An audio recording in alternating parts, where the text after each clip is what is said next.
Okay, so where was I when I left off? Let me see. Alright, Mystic Force. And it's been a while since I've done this, hasn't it? I mean, so I did Mystic Force. What's next? Um, huh? No, no, no, no, no. You get out of here. Go. No one likes you. Stop. I keep telling him to get out, but he never does. I can't help it. I guess stupid people don't learn. So who is next? Oh, yeah. Jungle Fury. This is a season I've been wanting to get to for a while. It's taken me almost 2 months to get to this review, so I might be bullcrapping that. But going into this review ordeal with the Power Rangers, I had gotten an idea, at least, of what the mass of the fan base thought about each particular season, with Wild Force through Samurai being the only season that I haven't seen before. I had heard that Wild Force was very polarized, Ninja Storm was kind of, just there. Down and Under was good, SPD was good, Mystic Force was kind of Overdrive was terrible. RPM is one of the best things ever, and Samurai is like a watered down Shinkenger. But there was something about Jungle Fury that, why was nobody talking about it? Was it bad in the sense that it's forgettable? Was it just so mediocre that no one bothered to give it any attention? Or did hardly anybody see it because it followed Overdrive and people were feared for their lives? That one's a strong possibility, and I wouldn't blame them too much. But there was just nothing. Like, I could never find anybody that had a valid opinion on the season. I couldn't find anybody that was willing to talk about it when people put, like, I couldn't even find, like, people putting up their rankings of favorite seasons and everything, so I can get an idea of how some people would put Jungle Fury compared to the other seasons. I mean, what was it about this season? And the mysterious aspect about that is what made me really curious about it. I was curious about Samurai for other reasons, and I'll talk about that in my next video. But Jungle Fury was like that forgotten season. Every other season on the schedule was talked about except for Jungle Fury. And I was very, very curious as to see why that was. So once I had finished Mystic Force, I immediately jumped right into Jungle Fury and went with the flow of things. So, yeah. So before I get started with all of this, let me set a couple ground rules here. One, my allergies are kind of acting up a little bit, so I might stop to try to halt a sneeze or, whatever. And if I start sniffling too much, I'm sorry. I know you guys don't like hearing that. I don't like doing it, but things happen. So I'm going to try to not do that as much, I promise. Um, Two, some of the aspects of the story I don't quite remember as well as I wanted to. And there were still some things that even when I was watching the season, I still kind of got confused about. So me explaining them may not happen as well as I would like to. So the story review might be a little rough around the edges. So I'm just throwing that out there. This may not be my most clean review, but it's happening. And seeing how I don't treat this like Linkara, where it's all perfect and fine tone, I kind of treat these more like a podcast type of thing. It's just that I decided to record myself for visual gags and everything. So I do kind of have notes, more, well, not necessarily notes, but the wiki that has the episode descriptions and everything, so I can kind of get my idea of when things happen during the season. That's kind of how I done these. So if I take little breaks to kind of skim over something real quick to gather my thoughts together, that's not the video pause, and that's not me dying halfway through the video. That's me trying to get my things together, because I know a lot of people who do podcasts actually kind of have notes and everything. It's not to be taken too seriously. It's more like a discussion-esque thing, and that's kind of what I'm going with this. So just work with me, okay? So just be happy you're even getting this video. I know this is like 2-3 months late, probably even longer than that, but it's happening. So We're all good. Okay. So to begin things off, this kind of starts off a little bit like Ninja Storm. We've got like some hidden school thing off in the distance. Kind of like I said, the Ninja Academy, the One Ninja Academy, but it's for mastering kung fu in like animal spirits or something. What's up with all these secret schools? It's called the Pai Shua. I think that's how you pronounce it. It's spelled Pai, which is obviously Pi, and then Zhuq English. It's probably Chinese. Looks Chinese. But we meet up with these couple students called Lily, Theo, and Jared. They're all training. They're like the top end students, and they're training to. Well, they're just training. I don't think they ever said exactly what they're training for. But after their lesson, Jared, being all, tough guy and everything, kind of orders one of the young guys to give him a towel. So in comes Casey, right there, being all nunchucky. I had to point him out. I'm still missing two figures back here, SPD and Dino Thunder Red, and it's bugging the crap out of me. I even have the new Gold Ranger. He's kind of off in the background there. But Casey comes up and gives him his towel, and Jared tries to start a fight with him. Good stuff, guy. Good stuff. So their master, I forgot his name, Master Mao, ends up booting Jared from the academy because he was such a douchebag, and ended up replacing Jared's spot with Casey. Which is strange because Casey is a cub, as in he's a noob, a rookie, a freshman or something.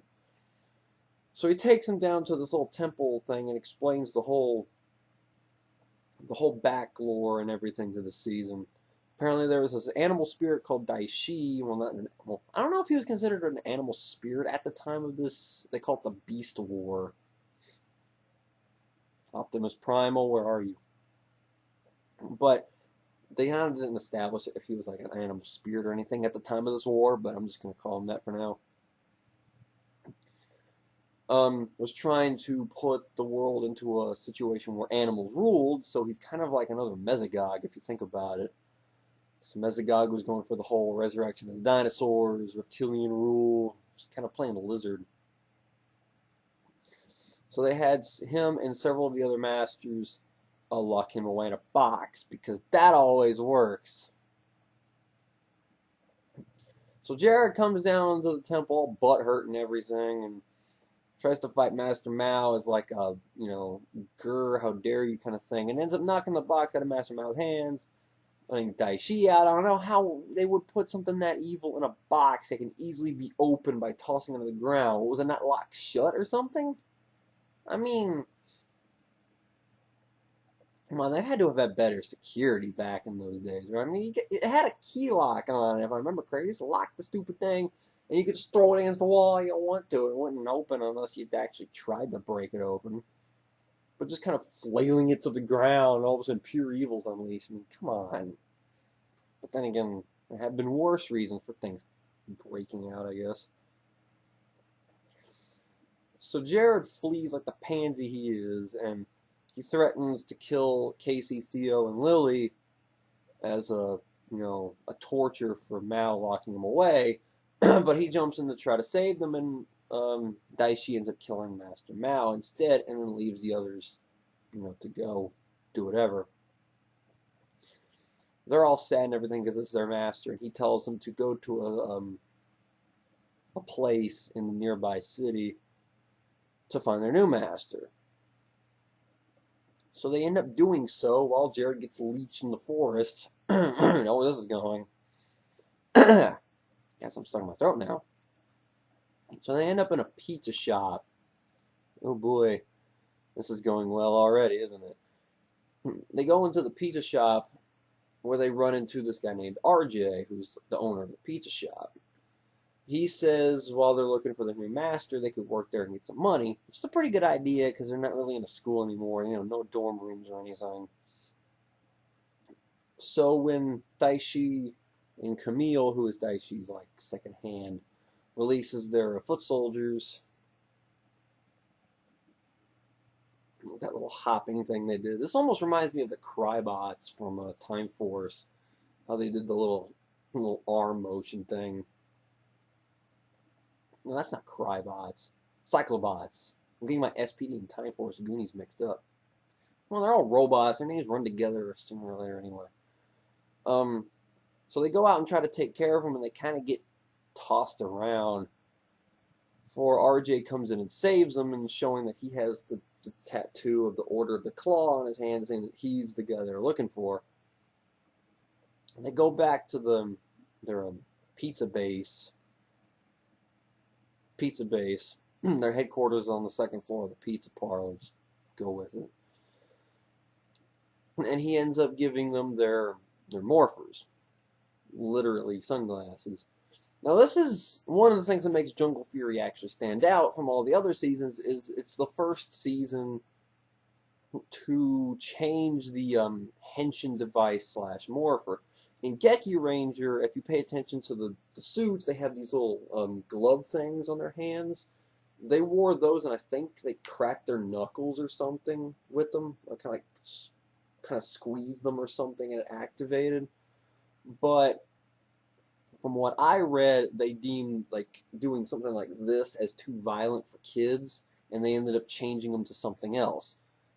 This is something I thought was going to happen with Dino Charge, honestly, because I was like, there's no way they're going to give them a gun thing that they spin around and spin the barrel and point it at things and everything. But they kept the Gobble revolver. I was actually kind of surprised. I mean, the Dino. I actually kind of was happy that they did that, because I don't know how they could have used the Dino Chargers to morph without the thing. I don't know.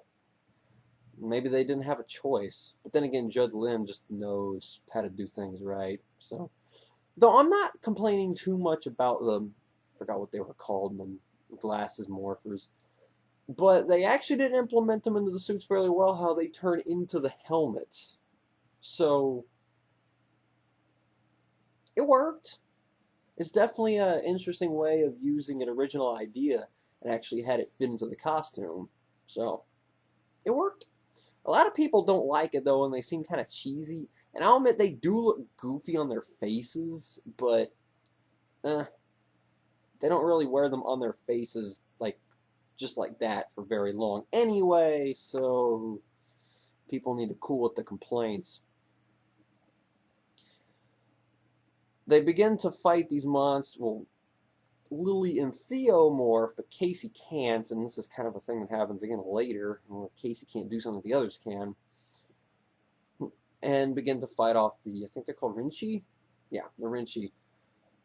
The suits, I don't normally talk about the costumes very often, but these suits are weird because they don't have belts, and it's the first suits to not have belts.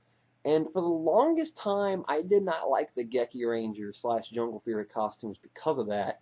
But after watching Jungle Fury, they actually grow on me a lot. One thing I did notice about these is that their shoes things aren't like other teams. So they have like the calf-high boots or something. Their shoes look like they're made of styrofoam. Like, you really can't see it from here, but how everybody has the really high boots. And then he's just got like Skechers. So they look like, you know how Skechers shoes are kind of puffy and like they look like they're made of styrofoam of some kind? That's how the Jungle Fury boots look, at least on the Core 3. And their suits always stood out to be different like that. And I kind of like them now, especially like Reds here, but I like them. I like them a lot now. So Casey's wondering why he can't morph too. Well, him probably not being very experienced doesn't help his case much either. But after a while, he finally taps into his animal spirit of the tiger and morphs and ends up taking care of the mantis monster. Now, the monsters of the week are handled really interestingly in this season, as they are a regular Rinchi given a spirit of an animal where they're able to kind of transform into the monster. There's a few things that Jungle Fury does here that makes it stand out compared to the rest of the seasons, and I'll talk about one in a second, too. So that's basically a real reduced real reduced telling of the intro. It's not a bad intro per se, but it does get the job done. It establishes everything fairly well and whatnot. So we get to a point where a monster grows for the first time, and the Rangers try to figure out how to fight it because they can't. They don't have access to the Zords yet. Master Dude, I can't forget his name, says that you need to learn an art to grow. RJ told them that they need to all be on the same skill level in order to do that. Using a metaphor, something like a three-leg stool, if one leg goes out, then the whole thing collapses. But Theo thinks that's stupid, because why should these two have to, wait and be held back by the new guy? They both have valid points, but Power Rangers have been known for teams, so especially when there's only 3 of you, you guys need to work a little bit extra compared to the other teams who had like 5, and Dino Thunder's case 4 for the most part, for the most of their tenure.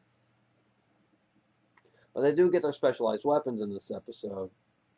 Theo gets the tonfas, which, hold them and they go down the arm, and they just kind of, Lily gets the bow staff, and Casey gets the nunchucks, or nunchaku, or however you want me to pronounce it. Now, being a new guy, he's really not that skilled with these things, and that led into the argument that RJ and Theo had. But Theo ends up taking Casey in his wing and teaching him how to use the nunchucks, and he catches on pretty quickly, to the point where they're on the same level now. So when they go and fight the Rinchi, they all use their weapons in gear. Now, another interesting thing that happens with Jungle Fear that makes it separate from the rest of them is that their Zords are basically like their spirits.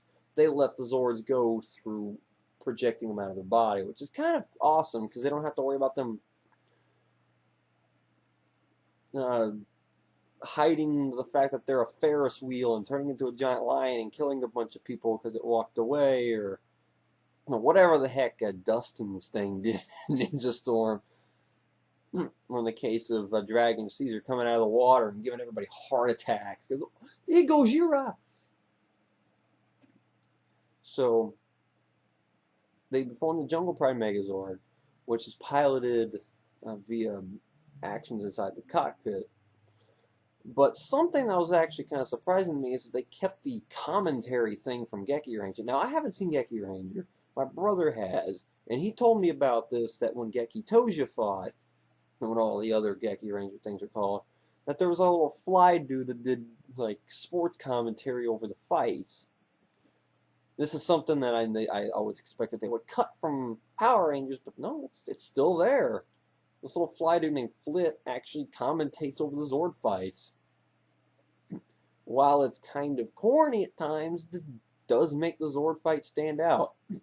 Because even though I love the Sentai and Power Rangers things and everything, the Zord and Mecha fights at the end of episodes, if they're not like the first appearance of a new overall Megazord or a new key arm piece, or if it's a fight against a major enemy like Diabolico or something like that, then the Zord fights at the the Zord fights at the end of each episode can kind of drag. They're not very exciting because they seem like they're just forced into the episode just to keep the status quo going. But this actually adds a little bit of an interesting factor to the Zord fights to keep them a little bit more interesting from episode to episode, because you never know what Flit's going to say when he announces. And I like that, actually. I mean, it's a little corny, but I like it. Add some pizzazz to all this. So, where would that take us? Oh yeah, so we start getting introduced to the other masters as well. Aside from RJ, each of the other Rangers gets a different master. Lily getting Master Fant, who gives her a kind of like a chain maze thing. Master Swoop that gives Theo like what they call these fans. I know they're supposed to be fans, but I forgot what the exact name of them were. And then Master Finn, who is actually RJ's dad, gives Casey the shark swords. And they're basically like twin katana type of things. And they also gain additional upgrades to the Jungle Prime Megazord for this. So we're establishing a bunch of different masters and everything all at once. Now, while all this is happening, we go over to Daishi, and my talking about the villains here is going to be a little bit all over the place because, well, the villains for me were rather hard to follow in this season, so just bear with me on this. He wants to become stronger, so he finds a way to unlock one of the three, I don't know what they call them. I'm just going to call them the Three Stooges. He summons the first one, which is like the air one or something, and Daishi wants him to train under this guy. So he does so, but he wants him to unlock his full potential by showing him, or trying to get him to like corrupt one of his old memories or something. But this is kind of a weird problem I have with Daishi and Jared in general, is that if he's trying to make Daishi stronger by unleashing more evil, why is he tapping into one of Jared's memories? My question is maybe because Jared's a good guy, it's holding Daishi back. If they can corrupt Jared, then it would kind of, But they never really do that. They make it sound like that Daishi's in control, but they try to make everything go through Jared. It's a very, very weird thing early on, but it kind of makes sense as they go along. So that happens, and then Camille tries to bring back to life a one from the ocean to train her, but then this lady only wanted to be brought back to life so Daishi could beg to train under her instead of this guy. And then there's a third one that comes in later on, who's even stronger than these two, and he doesn't want to train Daishi because he sees he's human, so he takes over the place, and then it just gets really, for me personally, it gets really confusing because you got like people changing who they're going to train under, and then you got people trying to take over control of the temple all the time, and they're training one episode and they're fighting each other in the next episode, and it gets really, really confusing. So case in point, Daishi is just trying to train under these three clowns to try to get stronger. Yada, yada, yada. I'm just going to leave it at that. I don't really want to talk about it anymore because it was really hard for me to follow when I was watching the season initially anyway. So me trying to explain it to you guys here when I don't quite remember everything very well anyway, it's just going to be a disaster. So just deal with it. But after Daishi gets some training time, he goes after the Rangers. The Rangers confront Daishi and kind of get the tar beat out of him until RJ comes in and tries to save them. They end up kidnapping him and taking him back to their temple. The Rangers try to figure out what to do, so they go back to the temple in their school and look over the little plaque that was on the wall. That was kind of like one of those hieroglyph things or something. And it showed that there were three other mentors. One from a penguin, an antelope, and a... Was it a gorilla? Yeah, it was a gorilla. So Master Mao comes in and tells them, oh yeah, these guys are... Well, you can't kill a Paiswa master, so where are they? Oh, well, they're in the underworld. Aren't they dead? Isn't that kind of where dead people go, is the shadow world, underworld, whatever? Some spirit things can be just as bad as time travel. No, nothing's as bad as time travel, but they offer to go there to train under their new masters to enhance their skills even more, while Daishi is basically screwing with RJ, kind of threatening him and beating him down until the Rangers, come and get him and everything. But the other two masters over Daishi don't want him to kill RJ because they want to lure out the Rangers and all this jazz. So the Rangers go into the afterlife area and train under these three new guys, eventually overcoming them and getting their enhanced modes. They say, well, we need to go back. We're like, we can't. You're in the spirit world now. But Daishi's alive. Oh, okay, yeah, you can go. Bye. So they reconfront Daishi, and Casey activates the Jungle Master mode, which is basically the team-wide power-up. Their suits turn white, outlines on their helmet turn white. They gain the Claw Booster, I think is what it's called. Am I right? Is that what it's called, the Claw Booster? Or is that the name of their cannon? I'm just calling it the Claw Booster. Screw you people. And they also get jetpacks. Like they have 4 engine things on the side of their uniforms. It's strange, but this is strong enough for Casey to overcome Daishi and beat him up, and they get RJ back. But during the fight, RJ gets some kind of like weird thing to corrupt his animal spirit, which is wolf. He starts turning into a werewolf and attacking people throughout the city and everything, and he's worried that he'll end up hurting people. So he begins to leave, but as a monster's attacking the city, he ends up turning into the werewolf thing in front of the Rangers, and they take him back to the base. He's basically having his animal spirit trying to take him over.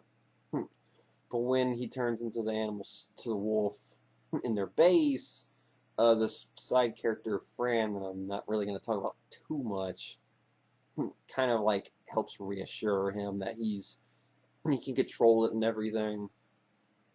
So he took this box with him to meet the Rangers where they were getting their butts kicked again, and put the morpher on his wrist and turned into the Wolf Ranger. So now we got another Tommy situation where the mentor becomes a Ranger during the season, like Doggy also. And also, new color, he's purple. He was called Geki Violet in Geki Ranger, but he's just called the Wolf Ranger. But he's the first ever Purple Ranger in the Power Ranger series, and he's about to not be the only one anymore, because we're going to get one in Dino Charge. So, he's not going to be alone much longer in that regard. That's a nut. Yeah, so. But it's cool. At the time, it was awesome to see a Purple Ranger. We don't get many new colors very often. I mean, shoot, we just got another Orange Ranger in Tokyuger, and I don't even know if we're going to be getting that season over here. That'd be cool to have an official Orange Ranger. I'm sorry. Crap, I forgot his name from SPD. Boom. I'm sorry, Boom, but that was not official. You're the Akiba Ranger Power Rangers. You're SPD Orange thing. So yeah, now we have our 5th Ranger. A few episodes later, we run into another Ranger. Yeah, we're getting up pretty quickly here, but this is the last one. His name's Dominic, and he's like an old friend of RJ, and he was like a friend of his at the academy. Master Mao kicked him out because he couldn't really find himself, so he went on a long journey to try to find himself before he came back here to find RJ. After fighting alongside the Rangers, or watching the Rangers fight, he realized that this is maybe my purpose, to fight here with you guys. The other Rangers don't necessarily want him there because they seem as reckless, but RJ begins building a morpher for him anyway. After they tell him to leave, after they tell Dominic to leave, he ends up saving Fran from a bunch of monsters, and Casey realizes that, maybe he can be of use. So the RJ gives him his Rhino Morpher, which is huge, like a huge blade thing. And he morphs into the Rhino Ranger, which is another white 6th Ranger. Interesting suit. The Morpher thing is humongous. But it works, and he ends up mopping the floor with everybody. So now we have the complete 5 team. Yay. And that's also the only time where the supposed 6th Ranger's on the box of these DVDs. Even though by Gokaiger and Super Mega Force standards, he's not a 6th Ranger because he's not on the dial pad. Oh well. But Dino Thunder White and Operate Killer were the 5th, and they're considered a 6th Ranger.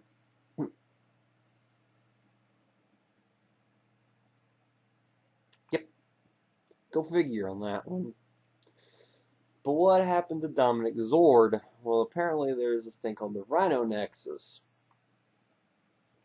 Oh boy. That Camille manages to get for Daishi because Daishi wants the power. So they all go after where the Rhino Nexus is after Camille takes it from Dominic. When they reach the place, I'm skipping over a lot here because I'm just trying to get through this as fast as I can. The Rangers end up killing or fighting another one of those masters. And when Jared gets to the Nexus, he tries to put Dagger in, but it won't work because he's not pure hearted. So Dominic comes and puts it in himself and unlocks the Rhino Zord, where they defeat that the strongest of those three stooges and Stampede, because the final attack of all these things is a giant Stampede. Works, right? Makes sense, right? So after all that's done and everything, we get to a thing where Daishi wants these things called the Crystal Eyes to resurrect these things called the Phantom Beasts, who were enemies of Daishi during the Beast Wars back in the day, but he wants to revive them for some reason. After he manages to get all the Crystal Eyes, after some fights with the Rangers, though, he brings them back to life and tells them that if you want to prove your loyalty to me, bring me the 3 other mentors, Swoop, Finn, and Fant. They take Fan and Swoop, yes. They take Fan and Swoop, but RJ goes to see his dad and warn him about the others being taken. He says if something happens, look into this telescope or something like that. After he gets taken, they use the Crystal Eyes to kind of like mind control the 3 mentors and unleash the Spirit Rangers. Sorry, Titanium Ranger, but you're no longer alone in that category. I was looking for my little Titanium. There he is. Poke. But you're no longer exclusive anymore.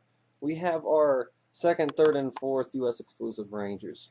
These are basically an elephant, a bat, and a shark ranger. These were not in Geki Ranger at all. They're basically ranger forms of the spirits of these 3 mentors. And they're being corrupted right now because they're fighting the Rangers and kind of beating the tar, because they're masters. They're the best at this. They're best at projecting their animal spirits and using them properly. So the 5 are just getting beat around like no one's business. So RJ thinks it's a good idea to go after them, to break them free and whatnot. He decides to first, I'm skipping ahead of myself here, he decides to make a cannon that uses the power of the elephant, shark, and bat, to counteract the signal that the eyes are sending out to make the spirits. But he's afraid that this might, kill them in the process. They end up shooting it at Finn, RJ's dad, and when he gets hit, he gets sucked into the little crystal eye thing. Obviously now he's kind of lightly upset that his dad is dead, but they decide to go after Daishi anyway. He takes the crystal eye that was thrown into the ocean because Flit got it back, and he goes to that telescope that holds the lights that summon this, those demon beast things or whatever, and it manages to pull him out of the crystal eye. So now his dad's safe, and those 2 decide to go after the other Swoop and Fant. They manage to get in there, break them free, and charge out as the 3 mentors then project the Spirit Rangers, at their own free will to fight alongside the others. We don't see them very often because of lack of Geki Ranger footage. Just like how they had to write Titanium Ranger somewhat out of the story for a little bit because, no Go-Go 5 footage for it, so You know, you got to do what you got to do. Okay, so where are we? We're getting near the end of the story here. Let me see. This whole thing about Casey's tiger spirit being taken away, I didn't really find that too important. So let's skip to the last 3 episodes just to make this easier on myself, because this fan is killing my throat right now. So they head back to the school, Casey, Theo, and Lily, to try to get their master stripes, the claw thing on their arm. They have to go against their respective master. Theo wins, Lily wins, Casey wins.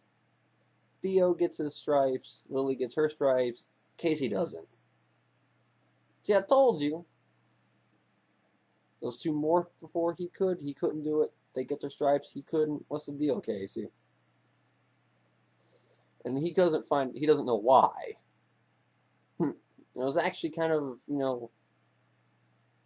confusing to me at first until they explain it later. But keep in mind that he was actually watching Theo and Lily's fighting their mentors too, and kind of tried to copy their abilities a little bit. Keep that in mind for why later.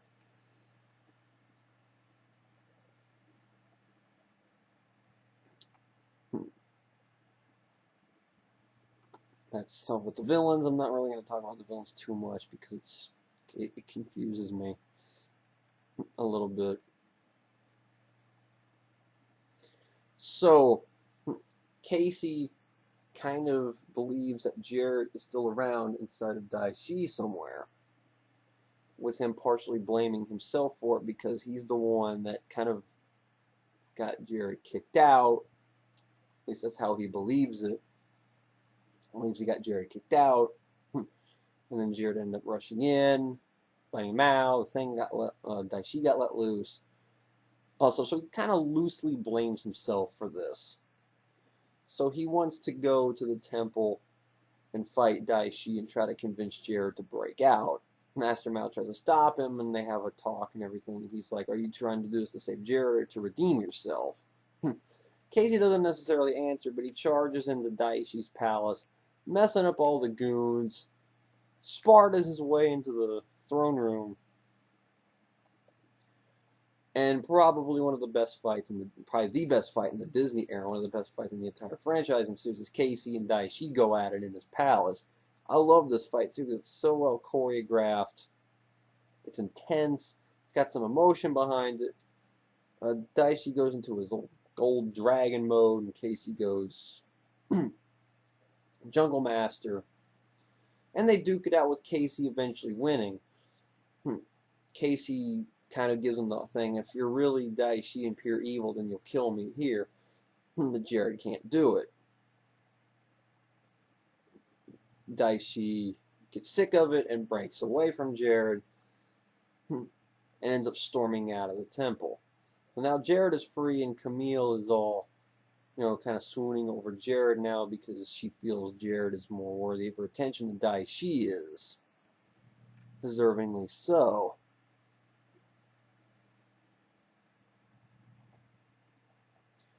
But he doesn't feel like he's had the right to fight alongside the Rangers after everything he's done. He leads Camille to their temple and looks over everything while Daishi is kind of unleashing heck. Be polite about it all over the city. Kind of bringing monsters back, all the monsters back, as all 5 and the 3 Spirit Rangers fight. And it's kind of overwhelming them. So they actually end up destroying all of them once all the other masters come back to life and turn into animals. I didn't think they'd actually use those suits from Geki Ranger and Jungle Fury, but they used them. Probably not in the best manner, but they used them. It just kind of came out of nowhere, and all of a sudden, I love the little tiny itsy bitsy paws that Master Mao had. They were hilarious. They were so disproportionate from the rest of his body and everything. But they've destroyed all of the monsters. Now it's just Daishi kind of absorbs all of them and turns into like some weird Ghidorah thing. which doesn't make any sense. Jared comes in and tells him that he's sick of Daishi's crap, that he really does have the heart of a lion, which is something that him and Daishi argued about earlier. And he kind of breaks into him, to try to set him off. With Casey, Theo, and Lily being the three chosen ones to defeat Daishi, they unleash their full power into a Gaia force, War Greymon style, and blow him up. No more Daishi. No more trapping him this time. He's freaking dead. So Jared and Camille try to redeem themselves by going to the school, with Casey teaching them, Dominic taking a Fran to a thing in Europe, where Dominic eventually became a Russian mob lord. If you have no idea what I'm talking about, watch the Daredevil, a Netflix series. The guy that plays Dominic is the main Russian mob lord in the Daredevil TV show. I'm not lying. If you've seen it, then you have known it by now. If you haven't, go watch it, and it's actually kind of funny. He's a really good Russian accent. He's really good in that show, by the way. Lily and Theo are still working at the pizza shop, I guess just because they find it fun. And Casey, like I said, he's teaching people at the academy now as a true mentor, as the tiger, panther, tiger, jaguar, and cheetah are written into the wall thing in the tombs. Whew. Kind of wish I had my bottle of water back here. Really dry in here right now. That's why I was rubbing my eye, because it's really dry back here right now. Which is weird because it's been humid as crap outside. It's raining all day. Whatever. After I get done with the story over here, I'm going to go chug some water while this thing's uploading. So even though my story overview of this was actually pretty poor, I'm sorry. Like I said, I don't quite remember the story as well as I would have liked to. I did the best I could, but all in all, I actually liked the season, and I'm having a hard time figuring out why it's not talked about very much. The story itself is pretty straightforward.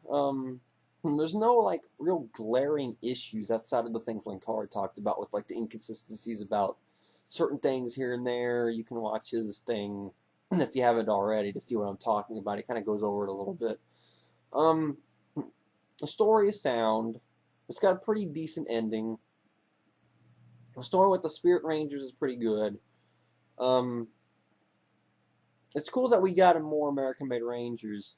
That's another thing that Jungle Fury did that compared to the other season on like Lightspeed is that they put original Rangers in it.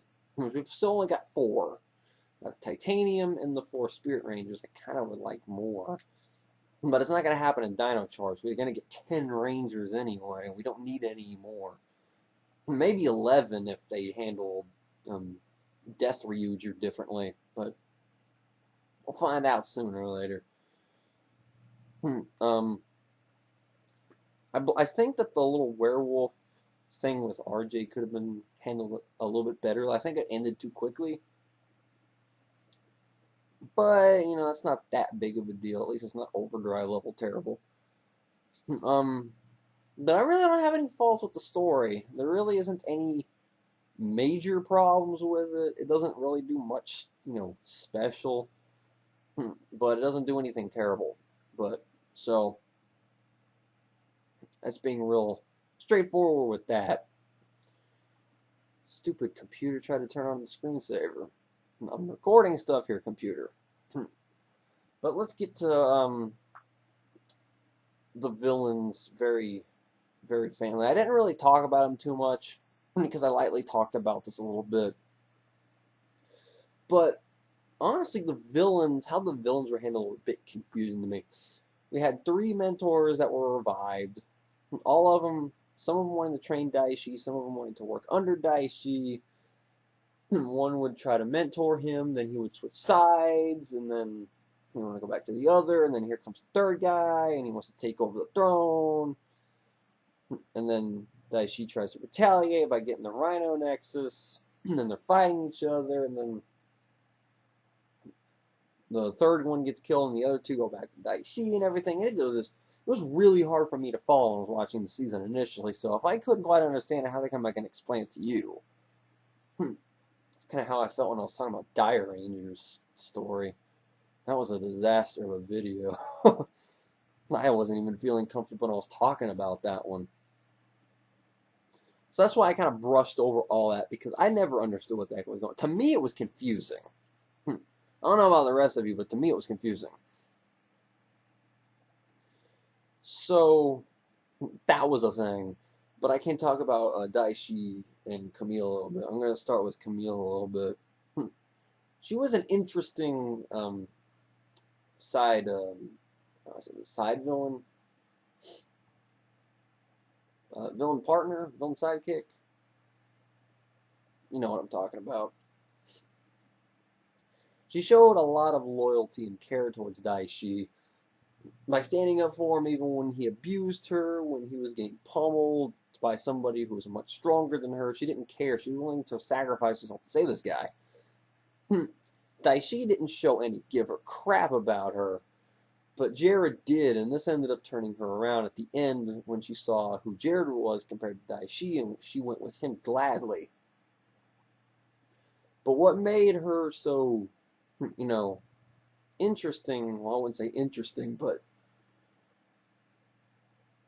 I don't even know if I have a word for it. But when Daishi was so obsessed with training and trying to become stronger and all this stuff, she would send out my throat hurts. Trying to send out monsters to try to take out the Rangers, hoping that they might succeed, or to gain like brownie points with somebody, whoever the heck was in charge at the current time, But it was mostly there so they can give the Rangers something to fight, But she actively did try to go out from time to time and fight them herself. So she actually was pretty active. But I'm not going to complain about Daishi not fighting the Rangers too much, because one of the aspects about Daishi training a lot compared to the Rangers training a lot, well, not compared to, but alongside the Rangers training a lot, is that we really never had an idea as how strong Daishi was compared to the Rangers and vice versa. So the first time that they ran into each other and had an actual fight and Daishi beat the tar out of him, it was like, okay, are they going to kick his butt? Is he going to kick their butt? Are they going to be even? What's going to go on here? We have no idea. Daishi beats the tar out of him. They come back into the Jungle Master modes, and Casey beats the crap out of him. So then we finally get an idea of where everybody stands in this.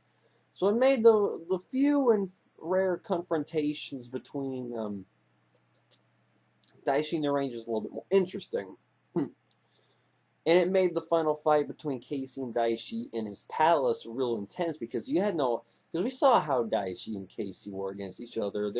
You can only really beat him in his Jungle Master mode, but now Daishi was stronger.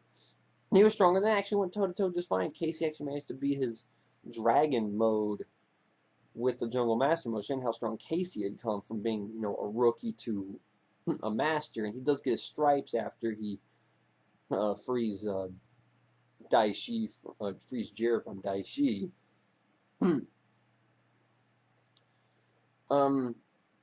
But the whole thing about Jared versus Daishi is who's really in charge. They never really established very clearly who was in charge. Because I say go back to that thing earlier where they were using Jared's dreams and stuff to talk about, or to try to convince or make him more evil.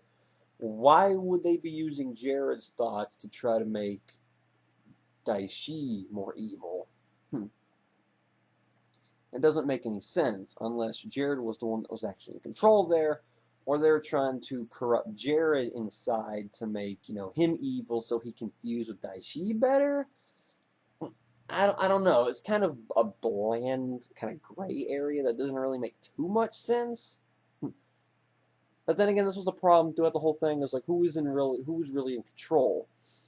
And I think something that they could have added to this to make it a little bit more interesting was to see maybe Jared trying to fight Daishi and seeing him kind of have like what Fury is going through right now, where I'm assuming that's even the Gold Ranger's trying to break out of him, and he has like little fits and everything. Moments where he would be nice to Camille, and then he'd be mean to Camille, and she wouldn't know why.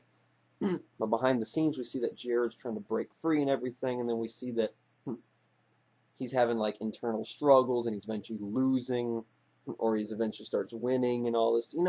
As some kind of dynamic to see who's in charge and what's really going on between the two. I think that would have helped everything so much. It would have made Daishi probably one of the best villains in the series, I feel, if they had done something like that. But there's so much uncertainty with what's going on with him that it's kind of hard to really get it,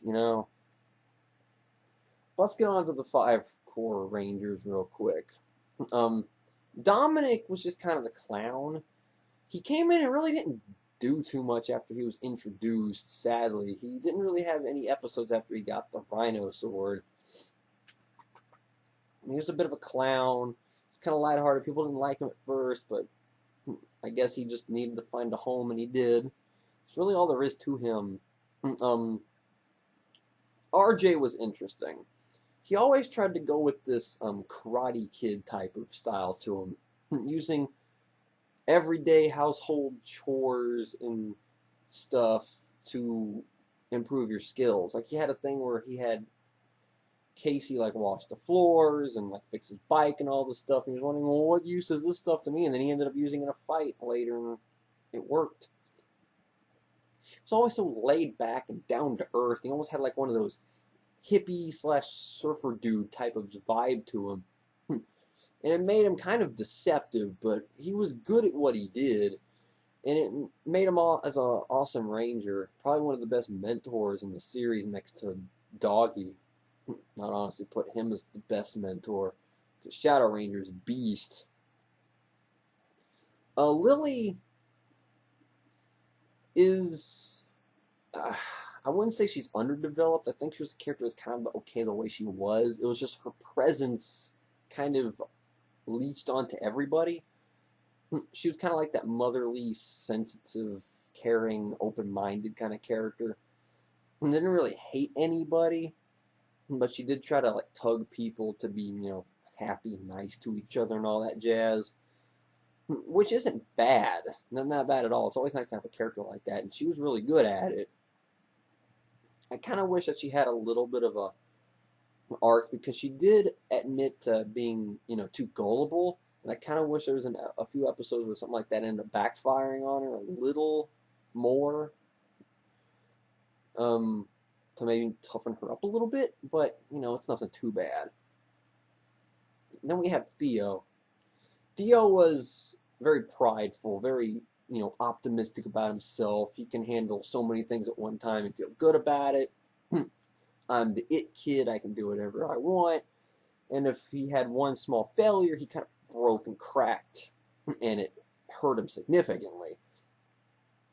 And the Master Swoop encounter really helped him out, because he told him that you need to learn to focus on one thing at a time. You need to get through life one problem at a time. And he taught Theo to kind of take it slow, not to let small things get to you too much. And he ended up evening out as the season went along because of that. On top of that, having Casey there as like the new guy slowly, get it. And with Lily kind of, tugging along and all this stuff, he slowly went from Mr. Perfection to a guy that admitted he had flaws and he was willing to work around them. And honestly, I consider Theo one of the most underrated Blue Rangers in the entire series. I'll flat out say it. He's in my top 5. Top 5 Blue Rangers in the series. He's awesome. No one ever talks about him.